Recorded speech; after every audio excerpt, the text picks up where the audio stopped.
Well, hello and welcome to another episode of Chestnut Checkers. I am Keith Riddle here, as always, with Jordan Tampien, my co-host. And today we have a special guest, and we also have a special episode.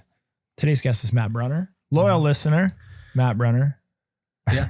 Yeah. At what point do you realize, right? How long have we known each other? Oh, you're putting me on the spot. I mean, 10 years? It's like 7 or 8. Either way. Yeah. Brunner. Yeah. Brunner. I always have called you Brunner, though. At this point, it's a nickname. Brunner. Is it? Yeah, it's a nickname. Brunner. Well, I think for the first like 5 years that we worked together, you never corrected me. Nope. So like that, I feel like I like that would have been like a very good thing to do like day one. But I called you Brunner. You never corrected me, and then it was like 4 years later. He's like, it's Brunner, right? I'm like, what? Yeah, now you can't correct after 4 years. You can't just change your name. So true. Which I guess you can change your name, but whatever. I have a business partner who growing up with him, his name was Zach, always Zach, but his dad is named Paul, his grandpa's name's Paul, his formal name is Paul. And so then professionally he goes by Paul. So when we got to be like business professional age, he was like, well, you need to call me Paul. And it was like the worst thing ever. I was like, dude, you can't just, dude. Like, we're like 24 years old. You can't just change your name now. So I literally had to change it in my phone. I like changed his contact name in my phone. So even if I went to like look for it or text him, I had, Paul. But eventually I got it. And now I call him Paul incessantly. And his mom and his wife like lecture me. They're like, who's Paul? Why are you calling him Paul? It's like, dude, okay. Can't win for losing. There's no win-win. Anyways, Matt, thank you for being here. Matt came up with a great idea. At least we think it's a great idea. We'll see. Yeah. Matt shot us a message and said, hey, can I ask you guys some questions? And I'll let you speak to that, Matt, or the premise of it. But we were like, cool. So one of our listeners wants to ask us a bunch of questions. Yep. Unfiltered. Unfiltered. No edits. No edits. So how did that come about, Matt? Yeah. Okay. So when I look at you two, I look at what I might want to become, right? You guys have been in this business for a while. Yeah, that's why I said. Careful.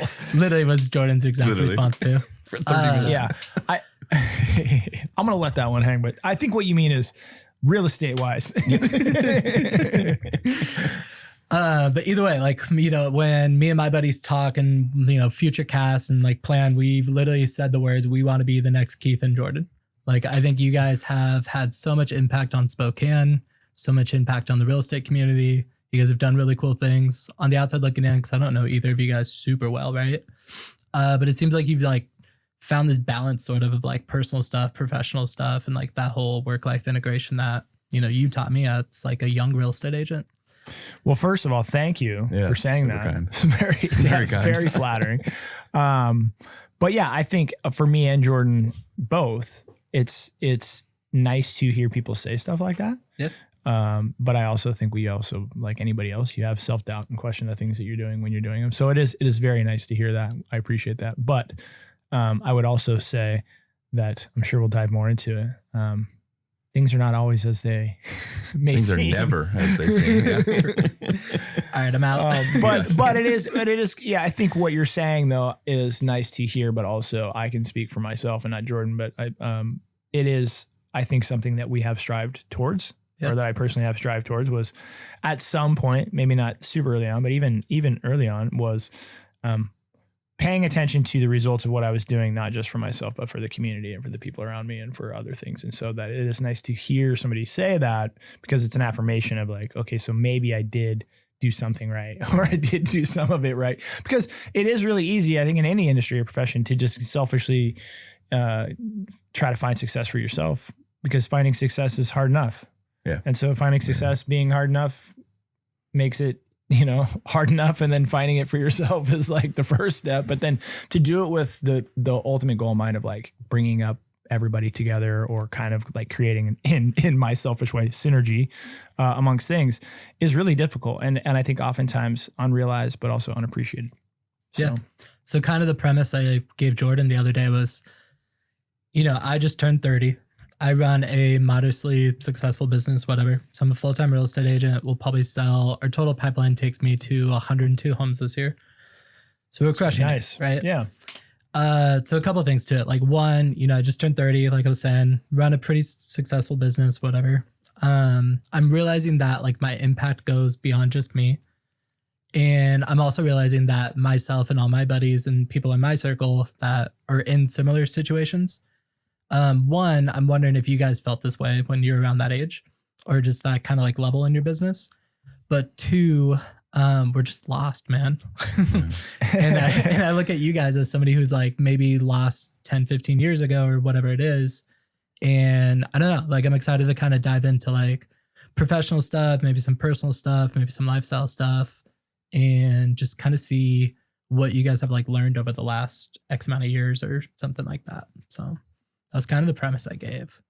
Sure. And I said yes. So and keeps here. Jordan, yeah, late, Yeah. by the way. Super late today. talking about punctuality. Yeah. Yeah, the key to success. Always being on time. But yeah, does that sound Well, and I said good? I agreed to it because I said one of the hardest things when I got started, I don't know if yours was the same, but like there wasn't a lot of people that helped. And I was like, I hope this podcast, I hope anything we do is like at least opening the best door we can, is transparent to see like, look, this is where we fell. This is where we won. This is what was hard. I just don't feel like I was given that. And so I would just go blindly. And I'm like, I'm going to learn this myself. And a lot of the problems I'm in now is because I probably needed that guidance as we did it. So for me, I think it's a great vehicle for us to do it. I think this podcast is a great platform for that. And I feel like underlying what we do, that's pretty much what the podcast's for.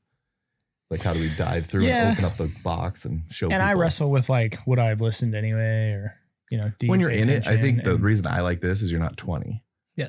When I was 20, I wouldn't listen to any of this. When I was 30, though. well, if he was 20, he and probably somebody- wouldn't have sent the email saying, can I ask you guys some Exactly, questions? yeah. Right? 'Cause Yeah, then you would have been way ahead of your time, Right. and I would have hired you. So you have it's that. way different. But I think that 30, you're asking the right questions, and I think it could be interesting to see what my answer would be if I can take myself back to 30.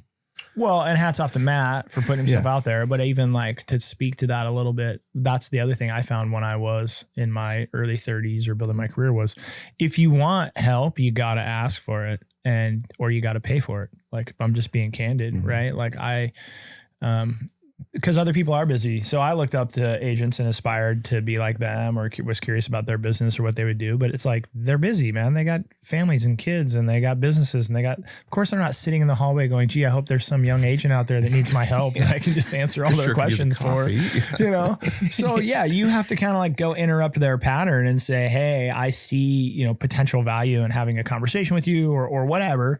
And then like, you know, either making it worth their time as far as like with, I think even what I found was even just being complimentary, right? Like I could sit down in front of agents and say, oh, Sally, like, I think you're amazing. And I think that your business is awesome. And I saw you just close 6 houses last month. And I want to get to a place where I could close 6 houses. And hey, would you be so kind as to go to coffee with me and just talk to me about how you started? Because I think flattery will go a long way, right? Like if I'm speaking to the audience today and there's someone out there you're trying to put, like, flattery will go a long way.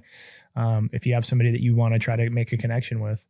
But other than that too, it's like, it was compensation, whether it's coffee or lunch, or just even like making it, easy. So coming prepared, right? Like if they accept that invitation to coffee or lunch, like show up with a notepad, show up with questions, show up with a game plan. So it's not just, whimsical, Yeah.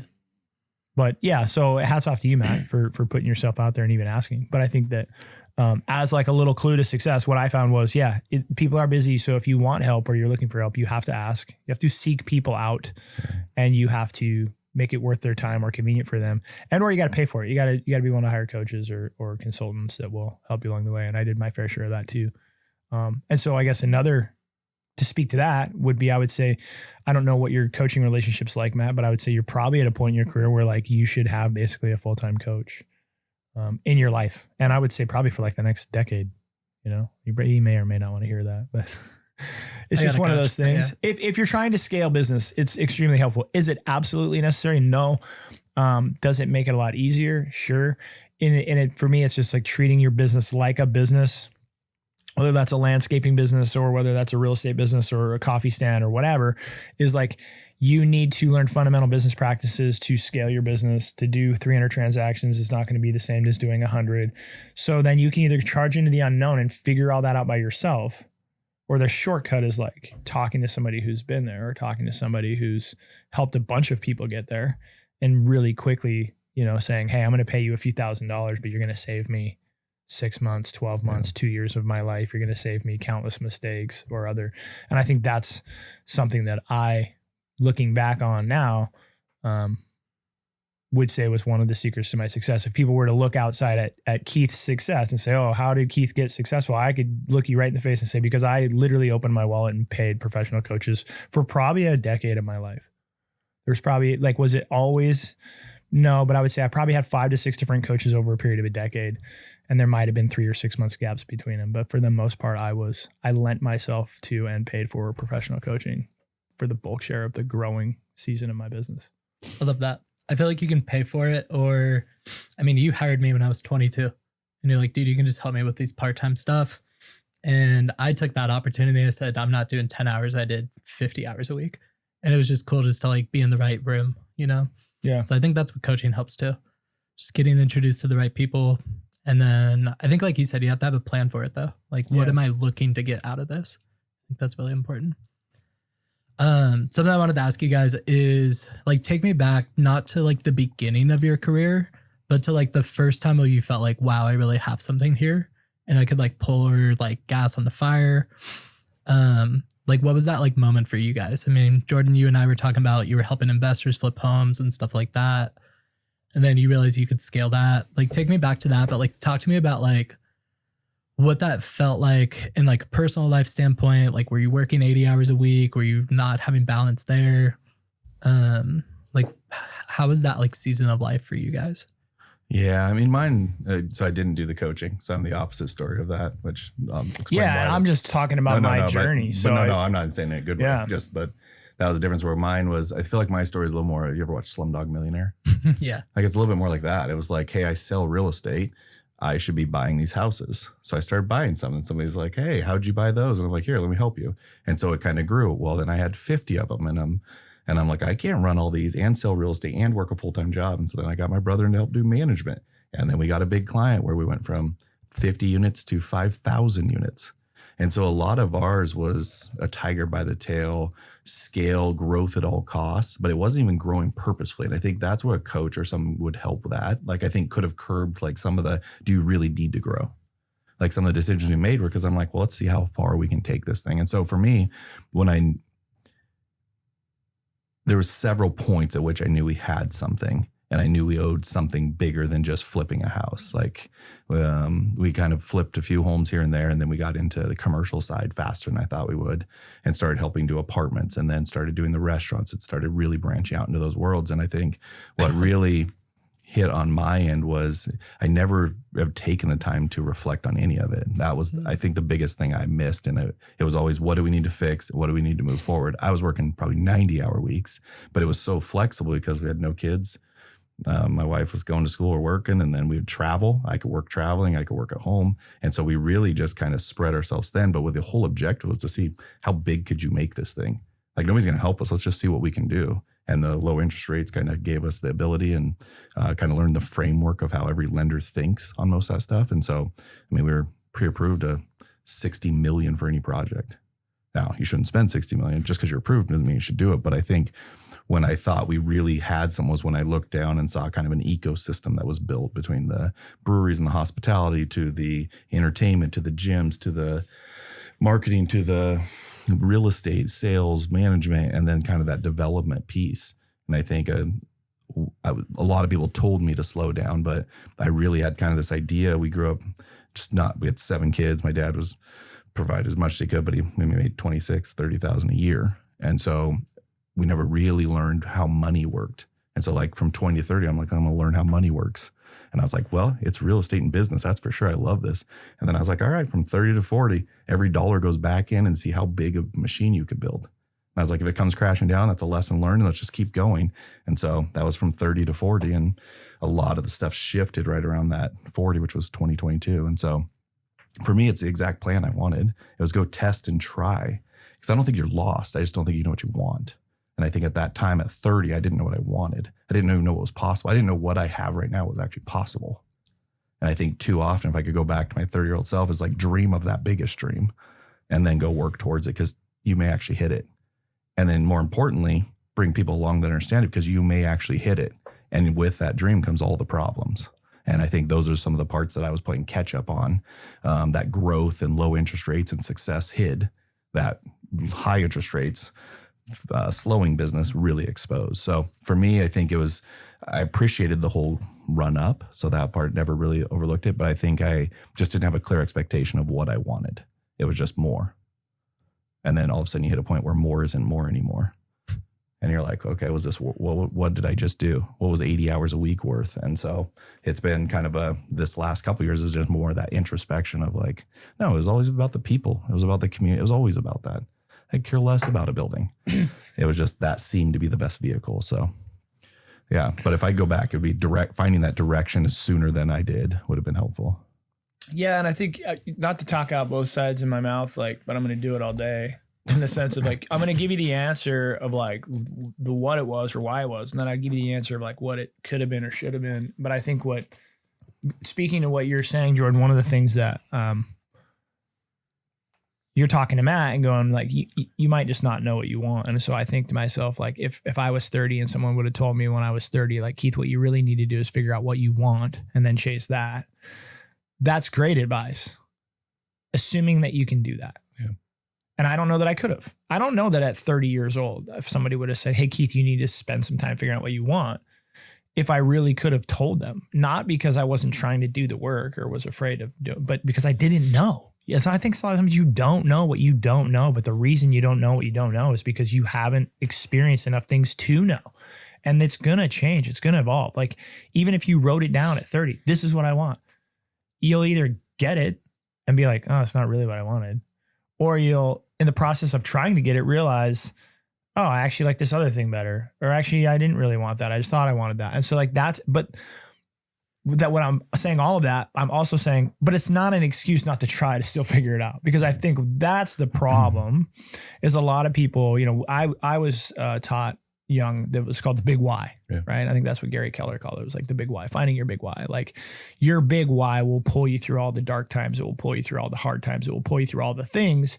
And it can't be financial, right? Like, so it's never, you talk to young people and they say, what's your big why? I think I want to be a millionaire, a multimillionaire. Okay, great. But I can promise you, like, that's not a big why. That's just money. So someone would be like, well, what I really want is to retire my parents or to make sure that my kids have the childhood I didn't have and are able to go to college, whatever. Like you can find a big why.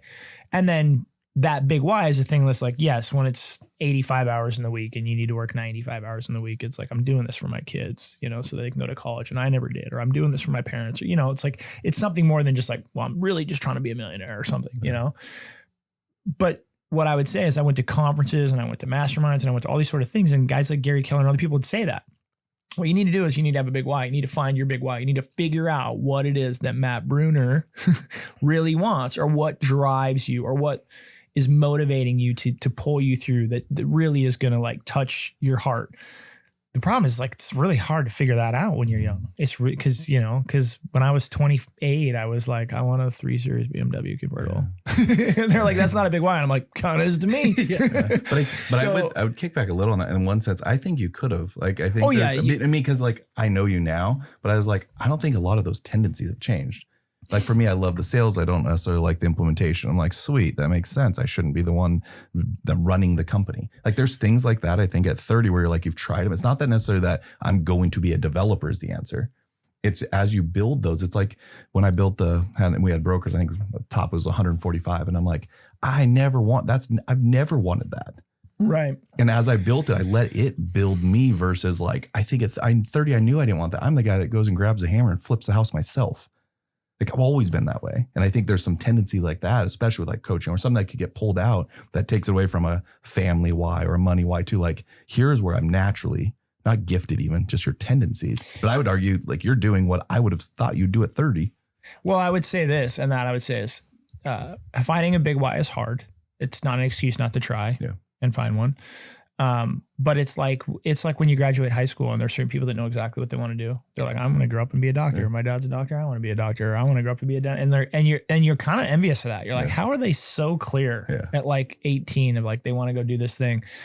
And then for the rest of us or other people that kind of drift, you have this kind of guilt about it. You're like, but what I would say though, is that you can still go and have success and set goals and achieve things and not have a big why. Like you, so it's like, hey, try to find it, spend some time on it, work hard to spend time on it, continue to spend time on it, whether that's like quarterly retreats or annual things or via coaching. But in the meantime, don't use it as a crutch not to make progress towards things like that are going to make your business successful or your life better. And I think it's just a combination of that. Like that, my messaging to our listeners would be like, if you know crystal clear what your purpose in life is and your big why is, then great. Utilize that as the motivation to drive towards. If you don't, start to work on it and simultaneously set short-term goals that are going to help you be successful that you can achieve in like a sequential format. Yeah. You know? And I think the other thing at 30 was I was looking ahead to 40, like how far behind I was when I was looking. I think if I could go all the way back, I would have looked at how far I'd come, because I don't think anyone's lost. I don't think it's this expectation that you can't have $1 million company. It needs to be 10. And I think that's where I think it just got like in my head. Yeah. 10 sounds better. 100 sounds better, honestly. And so when I look back, it's like, I didn't always assess, like went from never owning a home to then buying like 10 at one time to that. And I'm like, I rarely ever looked back and just appreciated the journey. And so some of my lost feeling was because I wasn't where I thought I should be. Versus like, look how far I've come. Let's appreciate that. Let's enjoy that. Let's enjoy this. Maybe the next 2 years we never buy a building and we only sell 20 houses. What are you going to learn in that season? And so I think every season we're in is intentional and is meant to be that way. I was always just so forward thinking that I forgot to remember, like, it's fun to be 30. You're only 30 once. Yeah. Like your business can be built at any point in time. My business grew the most in a 2-year stretch. I talked to some of my like guys, mentors above me, and like some of them didn't buy a building for a 5-year stretch. Wow. I think this concept of more is so challenging because like, especially in the real estate industry, we're always told, go get more, go get more, go get more. When did you guys stop chasing more? Or have you ever stopped chasing more? Like, was there ever a moment when you're like, you know what, maybe I don't need a $10 million company? Yeah, it was when I bought everything I had on my list to buy. Like material stuff? When I was like, what else do you BMW need 3 more? Series convertible? I never been a car guy. Keith likes the car guys. I had that super young. It was one of the first things I ever bought, to be honest. I bet it was. That's cool. I think the answer for me wasn't when I got everything I wanted or bought everything I wanted to buy. It's when I started to have the realization that getting the things I wanted was not what I wanted, or that they weren't fulfilling me the way that I thought they would, or that there was just a disconnect between having the thing and what it would do for my life. Sometimes it was better. What I would say is that more times than not, it wasn't as impactful as I thought. So for example, becoming a millionaire. Just saying that out loud. I'm a millionaire. I did it. I became a millionaire, blah, blah, blah, blah, blah. In my mind, what I thought my life was going to be like when I became like, quote unquote, a millionaire was like private jets everywhere I wanted to go, riding whatever, you know what I mean? It's like, I was like and then what it really was in actuality, and I'm not trying to make it bad or anything, but what it was like a lot of book work. It was a lot of taxes. It was like personal. It was like, you know, a lot of this kind of strapping responsibility with assets I needed to handle and take care of, not a ton of extra quote unquote liquidity.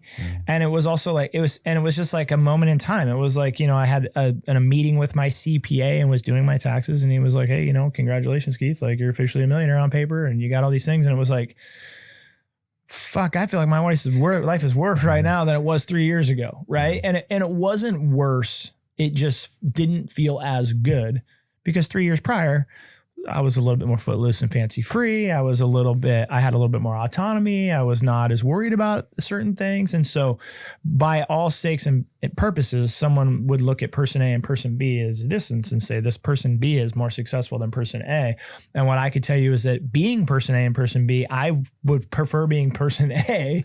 Yeah. And I think that to me was more of the aha of when I stopped chasing more, was like, hey, I needed to really start to figure out my big why, or I really need to start to figure out like what it was that I valued, because the money wasn't giving me what I thought it would give me as far as like what I valued in my life. And I would say that happened for me probably, I got licensed at 24, rode the hill up, downturned, kind of turned into flatline, but I started investing. I would say that probably happened for me at like 30, probably 34, 35, somewhere like mid 30s. where I had achieved enough quote unquote financial success to have some status and realize that like my life wasn't all different, vacationing all the time. And not that those were what I valued, but that's what I, in my mind, had the mental image of. And I'll also segue this conversation to say that like being a millionaire now is not the same as being a millionaire was 2 decades ago, right? Okay, because there's a lot of people now who are like, no shit, Keith, like $1 million isn't that lifestyle, but it was when I was growing up. It was right, like being a kid of the 80s and the 90s, like that was a big deal. Like I didn't know anybody who was a millionaire. Or if you like, I just want to make $100,000 a year. Yeah, like that was a 6-figure income, was something to be aspired to. Anyways, long story short, it was about, I would say, my mid 30s where I started to reassess what I truly valued in life, and came to the conclusion that for Keith, I'm not telling anybody, but for me, it was more like autonomy. So being able to kind of do what I wanted, when I wanted, where I wanted, with who I wanted, right? Like that freedom, the liberty of that was more important to me than the dollar. Yeah. And what I really wanted was my bills paid, so I didn't have to like worry or stress financially. And I wanted a ton of like autonomy or freedom in my life. But the needle didn't need to be much above that. So if all my bills were $200,000, I didn't need $1 million. I needed 300. You know what I mean? I needed a buffer of $100,000 to have my bills paid. And then I needed to be able to go camping, go fishing, break free on a weekend and just fly away with a buddy to hang out. That was more valuable to me than 300 to $1 million. Like that extra $700,000 didn't mean that to me. You could have gave me the extra $700,000 and told me that I had to work 9 to 5 Monday through Friday and could only have 2 weeks off a year. And I would have been like, I hate this, I think some people struggle with this too, though. Cause like if, and everybody's goals are different, and that's not what I'm trying to say here. But sometimes if you would have just said, oh, I just want to go make 300,000 and not $1 million, is that thinking small? Is that not thinking bigger? Is that not pushing for the bigger thing? I think small, you got to decide on. You ever heard the Mexican fisherman story? Tell me. Super good. I'll summarize it, but basically it's a businessman goes down on vacation to Mexico, goes out on the dock at 3 a.m. taking a corporate call and frustrated. And this guy comes in on his boat, fisherman comes in on his boat, and he's like, oh, great, you caught some fish. He goes, yeah. And he goes, oh, that's awesome. There's a lot of fish out there. He goes, yeah, it's great. And I'm like, what do you do around here? And he goes, oh, I'm going to take it back. We'll cook and I'll have some wine with my wife, go play with my kid, and then watch the sunset and come do it again. He goes, well, there are more fish out there? He goes, oh yeah. He goes, like, if you had like 4 boats, could you get more fish? And he goes, yeah, you can get more fish. Like, what if we had a whole fleet of them? Yeah. Oh, we would definitely catch a lot of fish. And then if we built our own processing plant, we could then process them ourselves, sell it all over the world. He goes, yeah, there's probably enough fish for that. And then once we do that, we can then sell the company. He's like, well, then what were you going to do? And he goes, well, I'd probably go out fishing in the morning, come home to my wife, and I'd have wine with her on the deck, play with my kid, and watch a sunset. And I think what I've learned and taken from that whole time is that the small is relative. I think the issue now is you get to watch a Keith, you get to watch a Matt, and everybody on the outside looking in is like, I need to be better, or I need that. That's the hole I'm missing in my life. Instead of being like, no, I know Keith, that's exactly what he wants. Now, it's probably fun being able to make more and invest in stuff. But I think when I look back at it is that I think I was always having to level up my goal every time, because that's what we were taught, instead of actually figuring out what the goal was.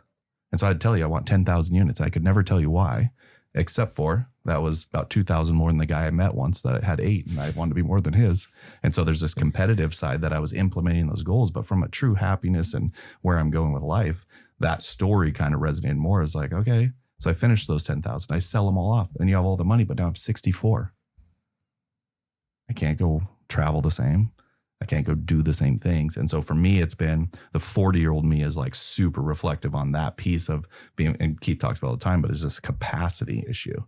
It's like, sure, you can do that. Sure, I could go build another building. I know I can, but it's like, do you have that? Can you do that and be a good dad and be a good husband and have fun? And you know what I mean? It's like, what do you have the capacity for? And I think sometimes we just set that one big goal. And then we don't live up instead. Yeah, exactly. And so for me, I don't think it's thinking smaller, but I would challenge people to get out of their comfort zone. I don't like a goal set because somebody doesn't think they can do it. It's much more like just making sure that's where that you actually want that end result.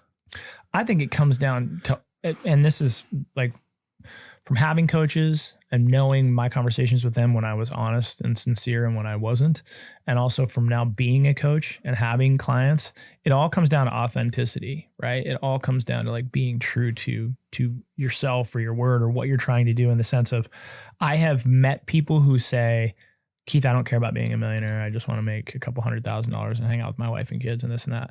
And when they're saying it, I can say, you know what, they're being 100% honest. Like, this is the kind of person who values being around like their wife and their kids and vacationing, and they don't need these financial accolades. I've also heard people look me right in the face and say that. And I'm like, no, you're lying because you're scared to try because you don't think you can. Yeah. And so you're playing small and saying, well, I don't really need all those things, or I don't really want all that. Not because you really don't, but because you're just scared to try or you're scared to fail. And I think that, to me, is, again, talking out of both sides of my mouth, is knowing who you are and what you really want and really believe. And I think the whole adage of that, like, aim for the stars and you'll land on the moon, is very true. So it's like, hey, you know, if you're aiming to be a millionaire or make $1 million a year, be a multimillionaire, and you land short, and you, instead of making $1 million a year, make 500, ideally, you're still probably fine. I mean, that's a lot of money. You should be able to, you know, live a great life making $500,000 a year. You don't need to make $1 million. But at the same point in time, that overshooting and landing short is a tool to help people scale. But I also think that what you're talking about, or the question that you phrased of like, when did you stop chasing more, is that society and our industry and, you know, masterminds and conferences put us in this scenario where we're comparing our insides to other people's outsides, so to speak. Because I see Matt on stage talking about how he's doing 100 transactions a year and I'm not.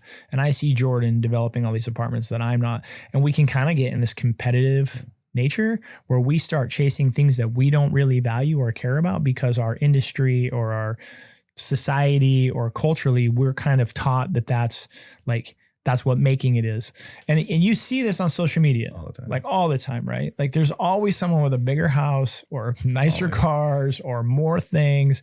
And so if that, you know, and I am personally, I'll tell you that I'm a competitive person by nature. If that is something that will get your goat, like, it's really easy to get sucked into that world. Yeah. It's really easy to start chasing things you don't care about for no other reason than the fact that you've been told you should care about them, and other people that you're looking around and are in the same industry with are chasing those things. And so you just start chasing them too. And I'm guilty of that. I've done that. I've lived that. And so again, my advice now down to someone like you is don't do that. Yeah. And again, way easier said than done. It's way easier said. But yeah, I did that for probably 5 years of my life. Yeah. Not to a super negative detriment, maybe even to a fair amount of positives, but also to the realization at 40 that I chased a lot of things that I didn't really give a shit about because I was competitive by nature, and other people I knew that I thought I could be just as successful as were doing it. So I was like, well, I'm going to show these guys I'll get there first, or I'll do it too. Or just because like there becomes a very, how do you say, intuitive and natural chase of more, no matter what you do, not necessarily for any other reason than to see. Like, and I think Jordan talks about that. I've talked about that, but it's like, hey man, if I play basketball and I hit, 4 3-pointers last game, maybe I'll hit 5 this game, right? I'm just going to chase 5 because I want my team to win, and but also like I hit 4. So I just want to see if I can hit 5. That's great and beneficial in a lot of lights. It's also very dangerous when it comes to like holistic happiness and quality of your life. To chase more for the sake of more is something that is natural.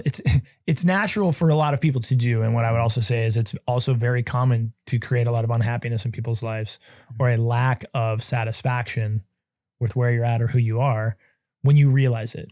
Yeah. When you go, shit, how many play dates did I miss with my kids chasing that shit? Yeah. How many absentee, mindful conversations was I not a part of at family dinner or the reunion or something, because I was busy worried about a deal that I didn't really give a shit about, or that the money didn't change anything for.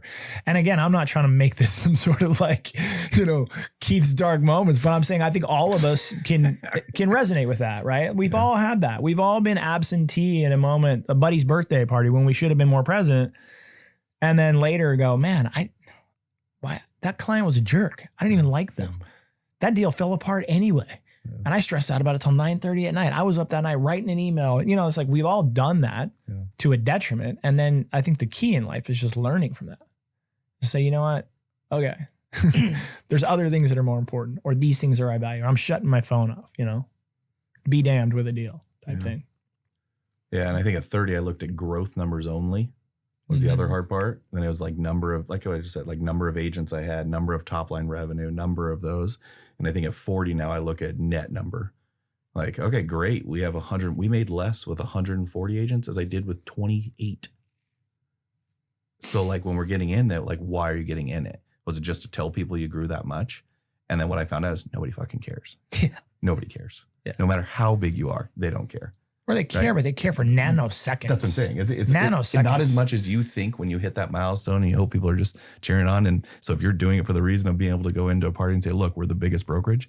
Nope, there's somebody bigger. I promise you that. But then second is like, nope, nobody cares. Yeah, no one cares. Well, that's the paradox that I think Gary Vee talks about, right? Is like so many of us are so concerned with what other people think about us that we will alter or change behavior or action based on it, right? Do things we shouldn't, say things we shouldn't, do things we don't believe in. We're so worried about what people think about us. And yet, and the flip side of the coin is that, and then the end of all be all is like, they don't really give a shit. We're so worried about what people think, and they also don't really care. Yeah. And so I just think I'd make sure I reinforce myself to make sure I was doing that next growth move, that next hire, that next job, that next client, because I wanted it. And that's where I saw my business going. Because I still think it's fun to grow a business. One of the most fun times I've had is the growth. It's awesome. It's contagious. It's momentous. It's awesome. But I think at the same time, growth comes at a cost. It always does. There's nothing free in business. And so you're choosing what that cost is. And sometimes it's time with family. Sometimes it's time away from friends. Sometimes, and you're going to look up and you will have built that $10 million company. You'll be the loneliest person in the room because you basically alienated everybody on the way up to become that person who can run a $10 million company, 100 million, right? So it's just a lot of ahas that I'm seeing in that. And like they told you, so now my goal is like every week, 3 people in person, because efficiency and growth would say I shouldn't be out there doing that. Like me grabbing coffee with you isn't going to grow my business. And then what I found was, but it didn't grow me either. And that's the parts I was so focused on business growth. Because I did like saying that. And all of a sudden I'm like, what's the difference of owning 6 restaurants and 7 restaurants? Nothing. Yeah. Right. I got a process, And so it's just kind of one of those pieces that making sure you're really doing it for the right reasons. I love that. I was telling you before offline, like I was at a mastermind last week. Everybody above me, I was just talking about, just lives, we're out for drinks, all the things, right? And it was amazing to me how many people had quote unquote more successful businesses, more revenue, more net profit, all the things, but they absolutely hated their lives. They hated it. They had no fulfillment. They had no joy. They had no time. And the craziest thing to me was like all of them, all they wanted to go home and play with their kid, hang out with their wives more. It just blew my mind because I was like, man, I'm trying to build that. And you're telling me you hate it. Like that sucks. I would caution you against some of that only because I think A, comparison is the thief of joy. Love that. Period. Yep. But B, I think there's a discontent in all human beings to some regard, in some sense, of the grass being greener or all, it's like, it's that disconnection between what I was talking about, their expectation of where they are and where they are. And there's always this thing of like to the person who's, struggling to pay their bills, looking at a person who's successful, bitching about their successful life.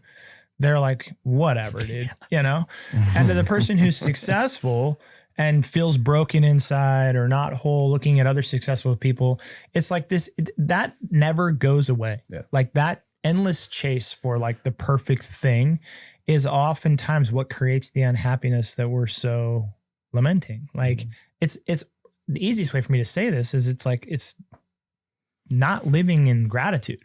Yeah. It's not being grateful for the work you have, I think, I don't remember who said it, but it was like, how amazing is it to have the problems today that you prayed for yesterday? Yeah, it's a privilege. Right.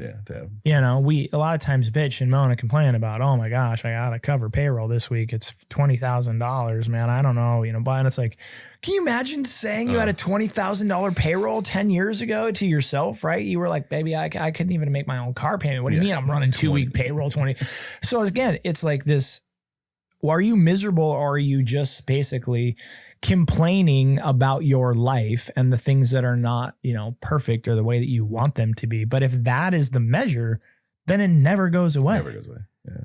So instead of like saying it that way, I think I would caution a lot of those people to like reframe the way that they're thinking about their problems, to reframe the life that they have, to give themselves some personal perspective. Because I feel like a lot of my life hasn't changed much in certain ways, but my perception of it and the way I choose to look at it has, and it's made all the difference, and it makes the work different. And I think, for me, growing up on a farm, I maybe got some of that early. And I talk a lot about that as I've gotten older, because I think I failed to realize the lessons that were taught to me young on a farm that I'm now realizing or being thankful for learning. But being raised on a farm, one of the things I learned really early on, and I don't know that I learned it and got it, but what I learned by like osmosis or nuance was there was work to be done. The work was oftentimes hard or dirty or sweaty or not fun to do, but it needed to be done. And the outcome was not even set if you did the work. Like you could do all the dirty, hard, stinky, rotten work, the no fun work every day, all day. And the president could put an embargo on Yugoslavia and wheat prices could crash tomorrow and all that work would be for shit. And you'd be owing the bank double what you were in it. And you would think, how unfair is that? How crazy is that? Like, I remember that happening when I was a kid. Or the flip side, there could be a drought in the Midwest and all of their wheat gets hail damage, or, a fire happens and all of a sudden wheat goes to $8 a bushel and you're swimming in, wheat gold, so to speak. And yet maybe that year you woke up a little late most of the time. Maybe you didn't, and so you can kind of pat yourself on the back, or you can create all these stories you want about like your success in life when some of it is just luck or circumstance or nuance. And so I think that for me, what I learned early on, I guess, going back to what I learned is the work was dirty and stinky and hard and blah, blah, blah, but it had to be done. And I didn't even know if the outcome was going to be good or bad. But I'm here in this moment. I have to do this work. But now I can choose to do this work begrudgingly and with a shitty attitude and bitching and moaning and complaining the whole time. Or I could choose to put a smile on my face or whistle or sing a little song or tell some jokes to the guys next to me. And that really is what built like some of my best friends in life and some camaraderie. It was like when I bucked bales, like we had a crew of guys, but it was like, you kept it lively, man. It's like, dude, the work ain't fun. And it's hot, dude, and it's dirty, but I don't want to sit here and bitch next to you while you bitch next to me while we loathe our lives for the next 3 months. So it's like, we might as well come up with some inside jokes. We might as well start, and so I think to me, that was something that, again, I unknowingly learned that has transcended later into my life of like, hey, listen, there's no perfect jobs, man.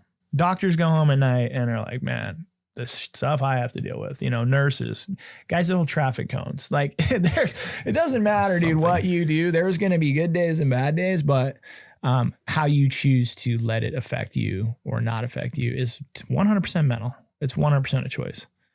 And that's something that I think, looking back now, if I were to say I had a regret or would do something different or would teach to somebody, is like being aware of that early on. I think early on in Keith's life, my demeanor oftentimes was dictated by my level of success and how things were going for Keith. And if I was crushing it and I was making good money and I was having a lot of success, then I was nice and jovial and funny and friendly and generous. And when I wasn't, then I used it as an excuse to be a shitty version of Keith, but have an excuse to be a shitty version of Keith. And I think, a more adult, more emotionally mature Keith goes, that's pretty small-minded. It's pretty childish. That's the stuff I see my kids do. Like, what happens when you tell your 5-year-old you can't have a treat after dinner? Pal goes in the corner, no one likes me. And it's like, no, you're being a child. You're acting like a child. Yeah. And I think as adults, we oftentimes act like children when our businesses aren't doing well. Yeah. And it's awful. It's terrible. It's being a self-aware enough of being like, you know what? I'm being snippy or rude, or I'm being kind of a jerk right now because my business isn't where I want it to be. And instead of just like owning it and or making an excuse for it, like, Yeah. Nobody understands what I'm going through. Nobody knows how hard this, it's like we can kind of getting that under our breath, complaining. And I've been there, right? And now I think I'm just more quick to interrupt it, to notice it and be like, okay, Keith, you're being a jerk. Yeah. You're sulking. You're giving yourself an excuse to be a bad human being, Transitioning a little bit. I thought of this question the other day. If I gearing up for it there. I'm gonna die. I'm trying to think Big gulps, if huh? I did something. Yeah, right. No. Big gulps, big gulps. He's was preparing like his answer already. Yeah. Oh, it was He's half like, Matt empty totally and I prepped started us to in put a it minute. down and I sucked it in there. All right. Too funny. Sorry. All right. If I interviewed both your wives separately, Oh, please don't. yeah. How do you think they would say you define success? That's a really good question. Yeah. Like person you spend the most amount of time with, arguably. How do you think they would think you define success?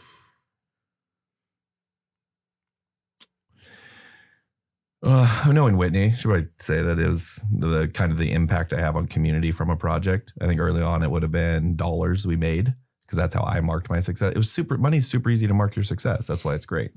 You make 100,000, you make 200. You did better than last year. You made 200. But I think what we've kind of grown into this last couple of years have challenged that a little bit. But I would think she would argue like the impact a business or a building had on the community, and then that's where I judge the success.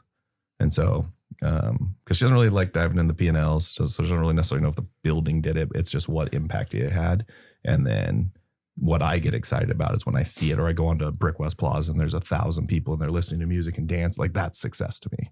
That means that worked. A concept that was written on a napkin worked. And then now it's how to be better at owning those businesses. So I think she would argue it's just like the community impact side. Hard part is I hope she would argue it's based on how much time I spend with Logan, but that's just not always easy to do. So my hope is over the next 5 years is it's more of, hey, he's the best husband and father, and he actually does business. I think for a decade it's been dominated the other way. So, Well, I want to get to that, but I want to hear Keith's answer too. can I be very crass for a moment always. and tell you something that if anybody's listened to the show and listened enough, they probably know my heart to know that like I love my children. I absolutely love my children.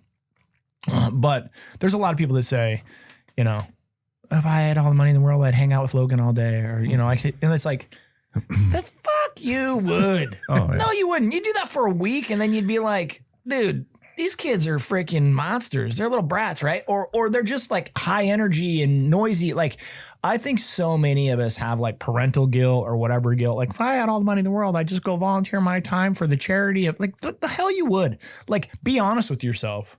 And I think some of that is like, again, life lesson for me, and me and Jordan thought about this. Like, I tried to hang it up. Like, I tried to retire. It lasted 90 days. Yeah, it lasted less than. arguably 60. Right? But And again, it's that aha egg on my face of the things that everyone tells you, that you can fool yourself into thinking that the things will make you happy that based on societal norms, right? Like, what would a good person do if they had all the money in the world? Well, they'd volunteer their time to charity and they'd just hang out with their kids. Yeah.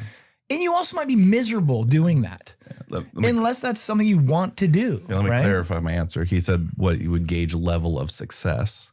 It's where they're seen as a like. I don't know if I could do it, but I did this one. Whit started working, and so I started just taking Logan to school every day, and that was awesome. It really took about a 2-hour chunk of my day, but then we would talk and go through it. And so I actually don't know that I could do it all day. I think we would butt heads and fight, but is Jordan a better business person, husband, or father?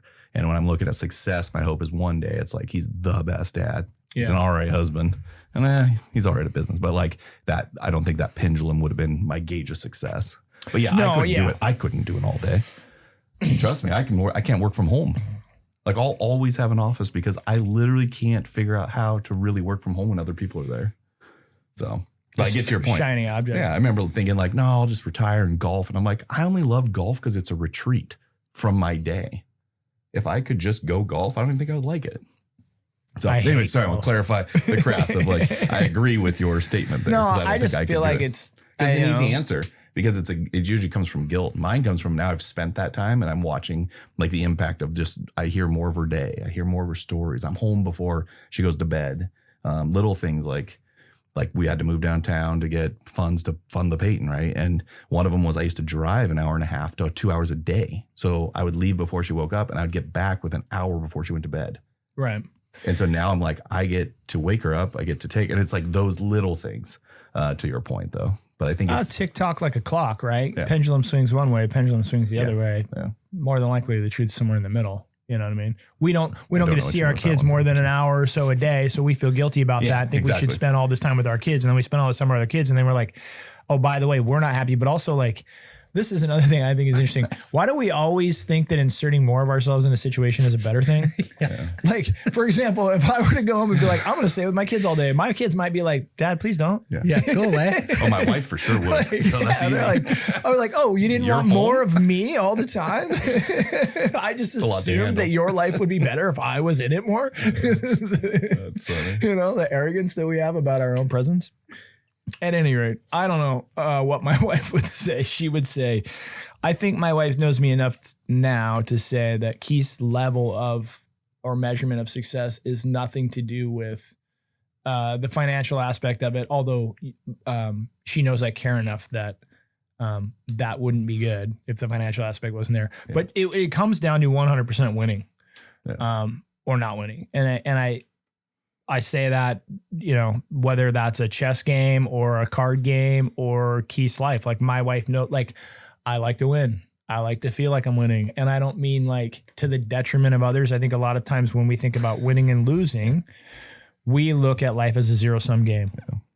And just to explain that really quickly, a zero-sum game is a game where there's a winner and a loser, right? And that goes back to like, I think it's like John Smith was the philosopher's name, but he talked about coining a zero-sum game of like, there are certain things in life that are a zero-sum game. A football game is a zero-sum game. One team wins, one team loses. The only way the team that wins can have is if a team loses. That it's just the nature of the game. It's a zero-sum game. But like, if I look at something like world hunger, is world hunger a zero-sum game? Is the only way that some people can eat food is if other people don't? No. There is actually a reality where every single person in the world could be eating food and be nourished. And people actually probably wouldn't even have to change their own behavior if we just like consider things like waste or, like there would be a way where everybody could not be hungry and no one would really have to lose for that to happen. Right. So you'd say something like that.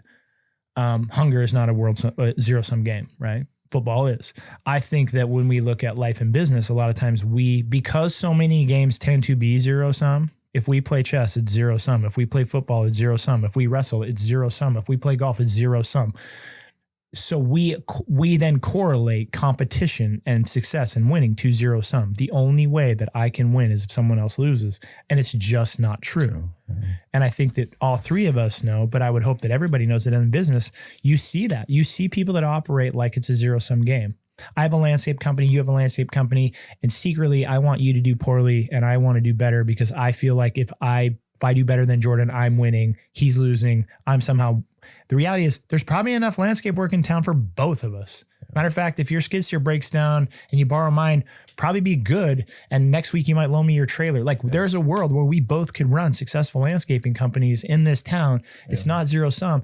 And I think that's a very high-minded sort of thing that, Matt, you've been a part of in town. Like I've seen you putting together like masterminds and classes, and you're very kind of vocal about inviting people to learn and to grow together.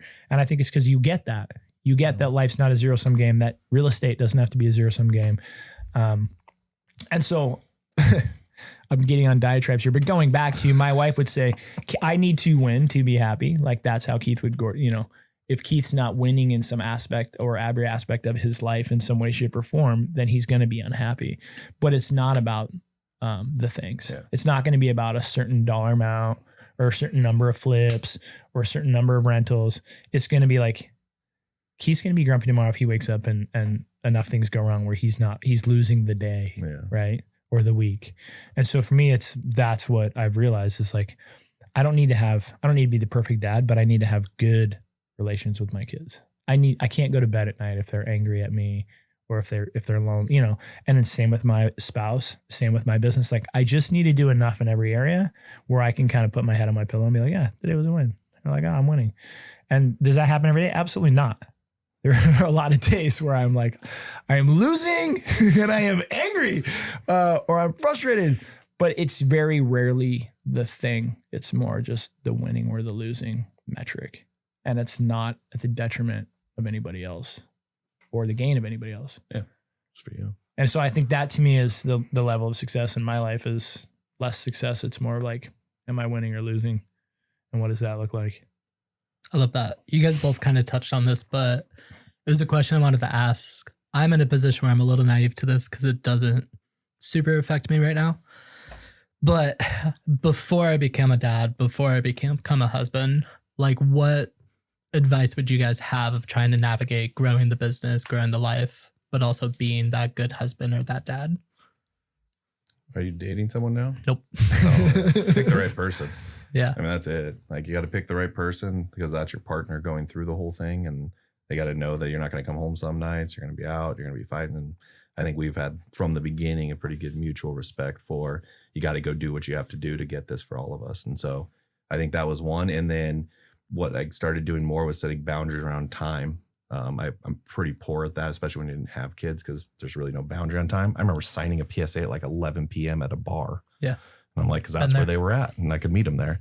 And so what I would have done was I realized that same person probably would have come to the office at 6 or come the next morning at 5. Like every emergency I created to overstep what I thought was a healthy boundary was probably not needed.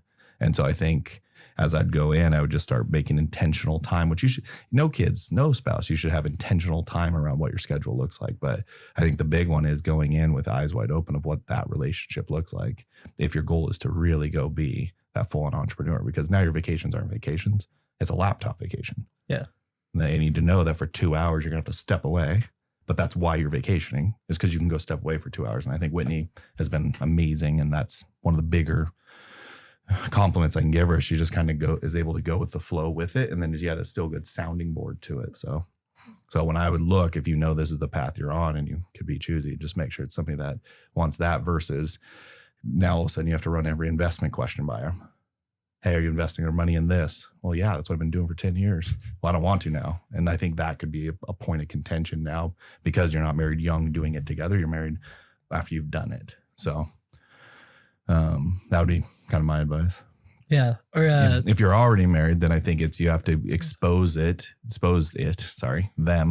to the business and help understand it in a way because it doesn't make sense to most people. The fact that you don't know if $1 coming in tomorrow, but you know an expense is coming in tomorrow would drive most people crazy.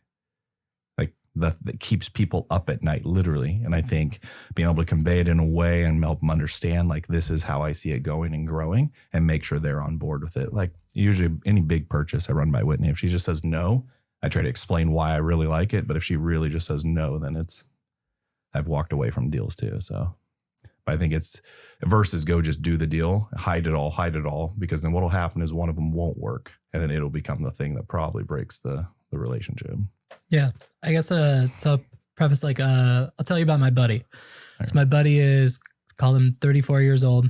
He's got 2 kids under 5. He's trying to sell 50, 60 houses a year because that's like the income that he wants to hit. But he's struggling because he feels like he's not present at home. What advice would you give that guy? Do it different. Yeah. Find a way, do it different. I mean, I think the aha for me in my journey was not necessarily that the way I did it was wrong, but I did it the way that I did it based on, and everyone does this, right? Capability, capacity, will. Mm-hmm. We talk about this, but everybody does what they do based upon the skill that they have, the time that they have available, and the level of, that they run. So what I realized is that, at 26, when I wasn't married and didn't have kids, I could do X amount of deals and X amount of hours. And I was not very responsible with my time a lot of times, or I didn't have to be because I didn't have to be. Yeah, that's me. It's great. Then, it's great. And there's nothing wrong with it. And simultaneously, that's probably not going to work at 34 with 2 kids. Mm-hmm. You're going to have to be more diligent. You're going to have to learn to work under a schedule and have a time block. And you're going to have to spend a certain amount of time on certain tasks at certain times. And you just going to have to be a little bit more responsible. And now, again, I think the solace that I've found, or the reason I get to this, is because you look at people who are massively successful. We'll just take like Jeff Bezos or Bill Gates or one of these humongous, Elon Musk's, right? They're able to make billions of dollars working whatever 40 hours a week. So you can always make the money, right? If it's $500,000, if it's $1 million, there's always a way. Because people will say, there is no way I could do 50 deals and only work 10 to 4. And what I would tell you is, yes, there is a way. And maybe you're just not familiar with it, or maybe you don't have the skill set to pull it off. And you need to hone on that, or maybe you need to do some research. But the reality is there is. And I can promise you there's somebody out there probably doing what it is that you want to do. There's somebody out there cranking 50, 60 deals a year, and they're working whatever, 10 to 2. And either A, you need to find that person, and you need to build a model or system around the way that they do it, or you need to hone your skill set into where you can. Because I think that's the other misnomer we make. We make the misnomer of like success is always this linear path. If I work 10 hours a week and make 10 real estate transactions a month, the only way for me to make 20 is to work 20, right? Like we're linear human beings. So, if it takes me an hour to make a loaf of bread, then it must take me 5 hours to make 5 loaves of bread. No, you could just make all your dough at the same time and spend 2 hours making dough instead of an hour. And then the bake time would be an hour, and you could have 5 loaves and 3, right? Like, but our brain doesn't work that way. Yeah. So that there would be that. And then the other misnomer is we look out in the world, and even when we find someone doing something we want, we go, oh, well, Matt works 10 to 2 and he does 50 deals. So if I just do what Matt does, I'll do 50 deals. Well, again, you're negating the fact that you're not Matt. So that's the reality there is just physical, right? Like that's like me looking at a professional football player run the 40 and be like, well, I'll just run like that. Okay. But sure. You're not 6'2", 260 and have that like quick twitch muscle fiber, right? Like it's just, you can't just will something to happen because it's possible. So there's that being honest and real with yourself about your own skill set and your own capabilities, and then finding the model in the system and then building around it. So I think it's a lever of two things. I think either you need to search out the model or the framework that allows you to have what you want the way you need it, or you need to hone in a skill set or surround yourself with the leverage that will create that if you're not able to, Yeah. So yeah, I'd probably piggyback off that. The other one is I think a lot of people, and I did it for sure, I just use busy as a badge or an excuse. And I think most people, if you looked at your day, there's a lot of like that waste time, where if somebody truly wanted to, you could time manage even better to get the meetings, the timing, the when it's set up. And I think a client, as long as they know the expectations, most of them can fit within that. But I think too often it's like we're too busy. And to Keith's point, it's like, you're not busier than I am, I'll tell you that much. And you still can provide and get there and do that same thing. And I think too often it's like, to your point, is you feel guilty about not being in all those places at once. And so then you're nowhere at anywhere. You're never fully present in any one of those three. Versus build a schedule that's like, hey, maybe I have to get up an hour earlier because I want to be there when the kids wake up. Great, schedule that. And send my emails, the things you can do. And I think if you can back into a workflow, and that's what I've started doing now, every part of your day has a workflow. Whether you came to this podcast, you're going to have X amount of time drive, X amount of time to get here, X amount of time after, right? And you can back into, okay, how many calls, right? And I think Gary Keller set the whole thing, but like number of calls you need to get the number of leads, but it's that same system. Just do it across your whole life, right? I want to be present. How do I get there? Okay, I want 3 hours a day. Where? So put those in first. Okay, now I want to hang at a date night. Great, put that in. All right, now I need 10 clients. Well, that's X number of calls. When am I doing that? And I think it's too often we're like, no, I'm just too busy. I hate when people say that. I'm like, you're not. Nobody's too busy. Well, I also think we are. What I have found is a lot of people are unrealistic about all of the things and trying to fit them in the same box. And the biggest place that I notice a lot of this is when people make hires. So if you ever talk to an agent who's thinking about hiring their first assistant or thinking about hiring somebody, and you say, okay, well, if you were to hire this person, what would you have them do? They will give you a list of like things that like it would take 8 people to do. Yeah. They're like, well, she should check my schedule in the morning. She should keep my calendar clear. She should also, they'd be like, you realize you just described 6 people, right? Like you're never going to find that person, right? Like you basically are trying to find somebody that you want to hire to do all the things that you don't like to do, that you can't get to, or that they're going to help you. But you have, and it's innocent enough. It's innocent enough. They don't know what they don't know. And they're just saying, here's all the things that I would like to get off of my plate. which is very different than what's the job description for your first hire. And so then through coaching and consulting, we kind of hone in on this. But I think we do that to ourselves too. I think we say, I want to be a good dad and I want to be a good father and a good spouse and I want to be a fun friend and I want to go to all the things and I also want to do 60 deals a year and I want to stack some rentals and I want to flip it. You know, it's like, okay, well, you just described 6 years of shit that you're going to try to cram in 12 and then browbeat yourself and guilt yourself over like not being the successful person you want to be. And it's like, well, you set yourself up for failure.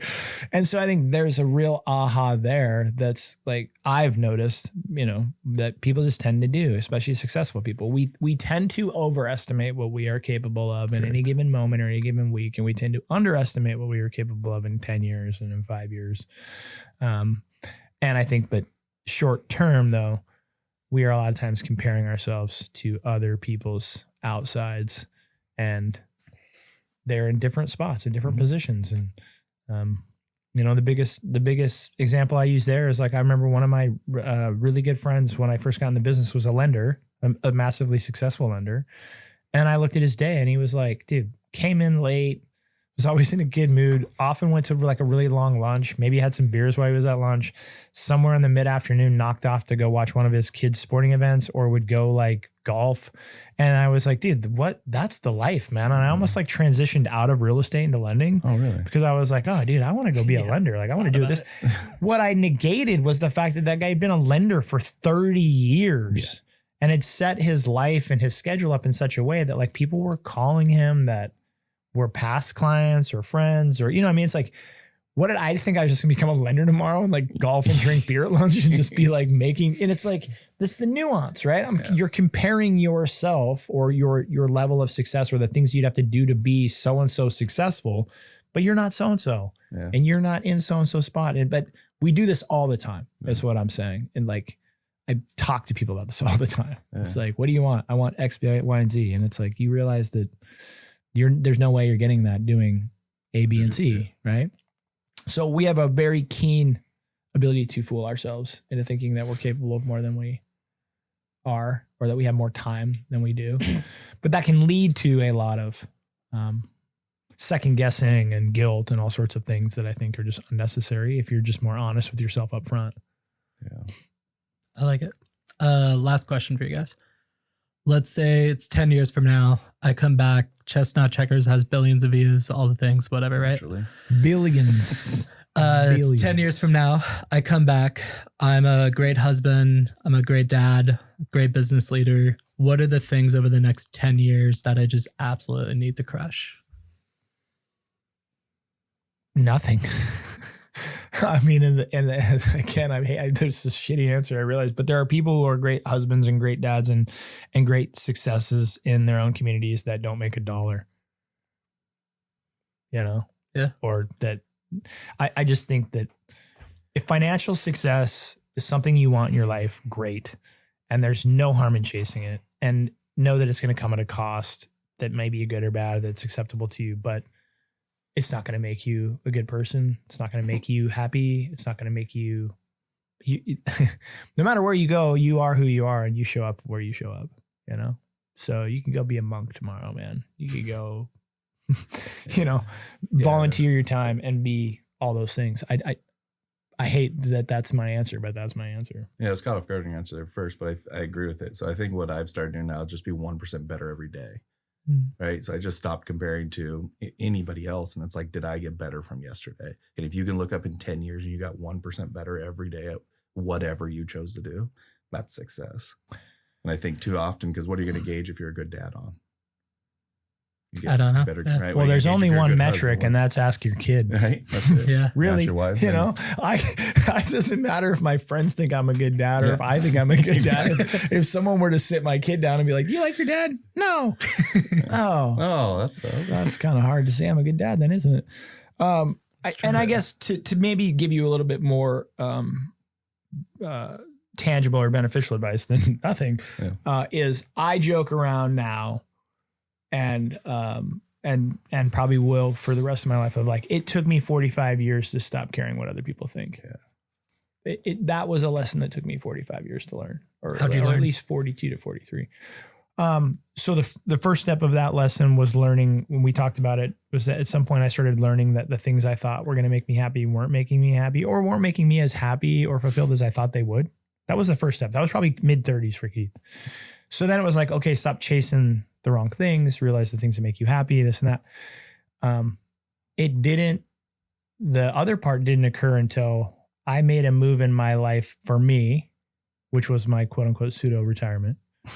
And we don't get into details, but it pissed a lot of people off. It made a lot of people really angry.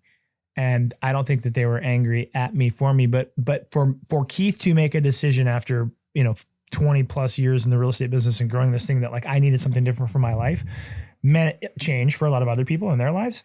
And there was a lot of blowback about that. And that, not to be expected, but it was an aha for me that I built this entire thing for a big portion of my life, not just for myself, but also with the other people in mind that it was benefiting for. And the way that they responded or treated or didn't treat me on the way out was an aha of like, oh, these people don't care about you anyway. Not in a bad way. Not in like a key, like, I'm just like in a, oh shit. Like I kind of fooled myself into thinking that like we were all in this boat on the same, and it's like, no, they were just rowing because you were going the direction they wanted to go. Right. Yeah. they weren't like, oh, Keith's boat's awesome. Or Keith, they were like, no, he's going this direction. I kind of like that direction. I'll row with him. And so that was that aha of me of like, man, I probably spent a lot of, late night sleepless hours, extra effort and energy to try to keep people happy and rowing in the same direction that would have jumped ship at any point in time, assuming a better venture for them came along or didn't. And yet when I did that, all hell broke loose. And I was like, oh, damn it. And so again, it was just one of those things, life lessons. But yeah, the first step was realizing the things that, and then the second one was kind of that adage of like, yeah, dude, people don't care as much as you think that they care about you or your mission or what you're trying to achieve. And you're making a mistake if you alter your life or your happiness or your fulfillment for the sake of making other people happy or fulfilled, but telling yourself the story that they're going to appreciate it or that they really value it as much as you do. Again, in a cynical format. And I'm not, people don't give a shit about you as much as you think they do. And so for you to alter or deviate your life constantly based upon what you think people think about you or how they're going to react, it's really doing a disservice to everybody. So that was a life lesson. And I will end on saying this. I think you're exactly where you need to be, Matt. And I think the questions that you're asking and the things that you're experiencing, if I had to think about it, is exactly what a 30-year-old something pseudo-successful business person is who's wrestling with maybe more, am I doing it right? And I am exactly where I am. And you'll probably be where I am when you're like mid 40 and you'll be happy, and it's like, I think some of it is this, what I'm trying to say is a coming of age. Yeah. Mm-hmm. And it's no different than like, I look at my 5-year-old and he doesn't act like my 12-year-old. It's because he's 5. 5-year-olds don't act like 12-year-olds because they're not 12, but they'll probably act like 12-year-olds when they're 12. Mm-hmm. You're 30. I'm 45. I'm also not 75. We're kind of all wrestling with and grappling with the same questions and the same scenarios, but mostly because of a coming of age thing, right? Like I'm a little bit closer to death than you are. A lot closer. Like a lot, right? So I'm going to have more questions or answers, or I'm going to care less or more about things. So because I'm in that stage. And I think you are exactly where you need to be and you're asking exactly the right questions. And I think that you're wrestling with the right things. And I think that you're gonna, and it'll all unfold the way it unfolds. And I think you'll have your own ahas, and hopefully the goal is to share them. But I wouldn't rush to be 45 yeah, or 65. And I wouldn't beat yourself up for, not being further along than you are. Cause again, that never changes. Yeah. Yeah. I think on mine, it was, and again, it's very similar type experience where I thought the sacrifice, what you're putting in was seen, kind of resonated, people were on board with, and then to watch it disappear faster than I built it was tough. And so what I would switch to is make sure you build over the next 10 years things that if you didn't tell anybody you built them would still be worth it. Mm-hmm. If nobody knew you built that, would it be something you still did?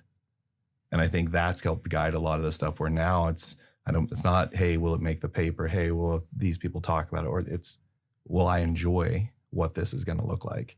And I think then it's challenging yourself, whatever it is, whether it's fitness, relationships, business, just finding ways to make yourself just a little better every day and then enjoy the season.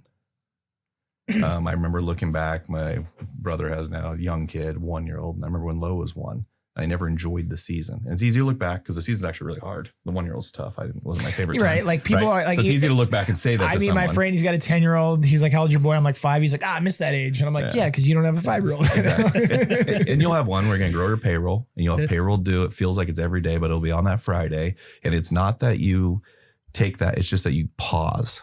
Like give yourself a pause every once in a while and be like, all right, this is going to be some of the days I miss. And I remember the hardest point of this last 3 years. I remember sitting there thinking like, I think I'm going to miss these days at some point where every day I'm problem solving. Every day I'm putting out multiple fires. Every day my mind is working at a high level. Now I want to get out of that. That's not a scenario, but I think I wanted out of it so much. It was, I fast forward life.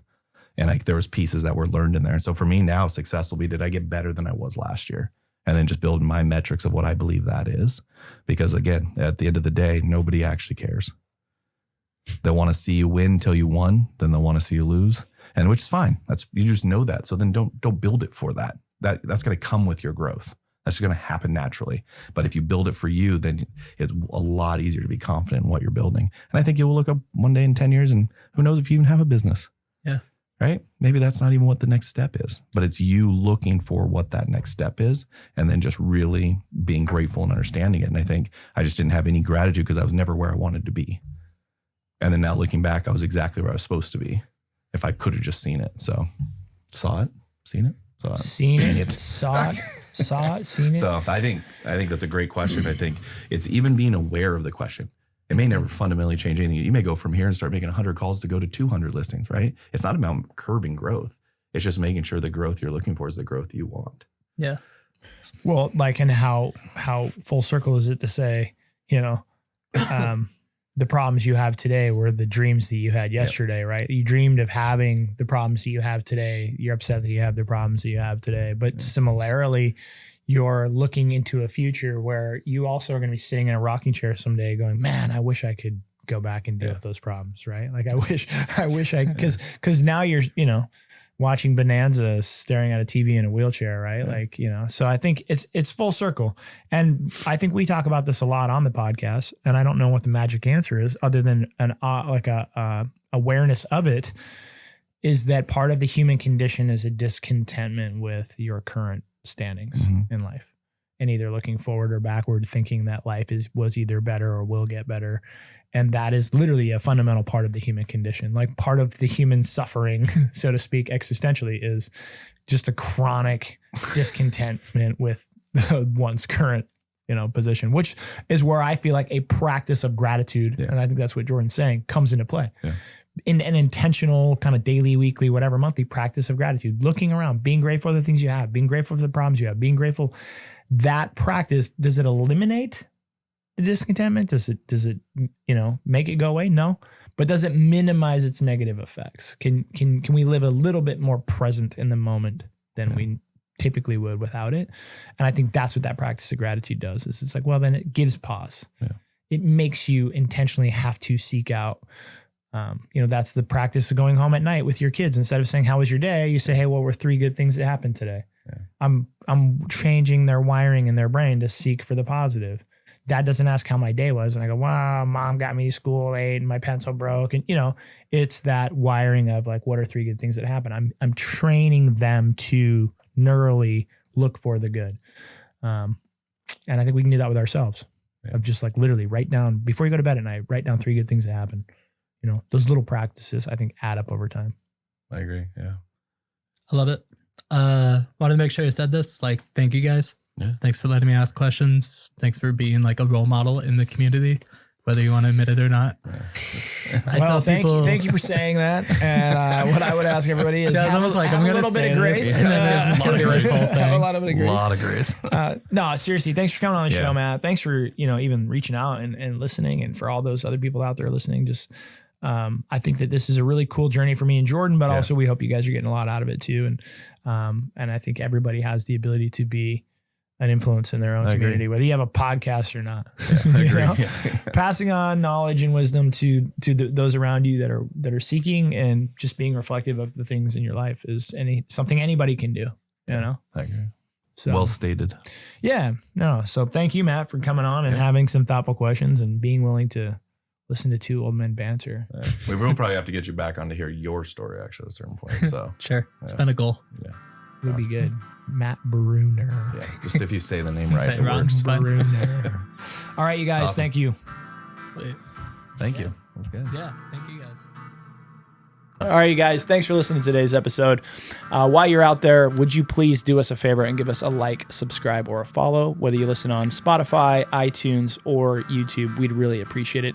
Also, if you don't mind while you're there, give us a 5-star review. Maybe write a review. If you have a favorite episode, feel free to give it a like. Thanks for listening. We really appreciate it.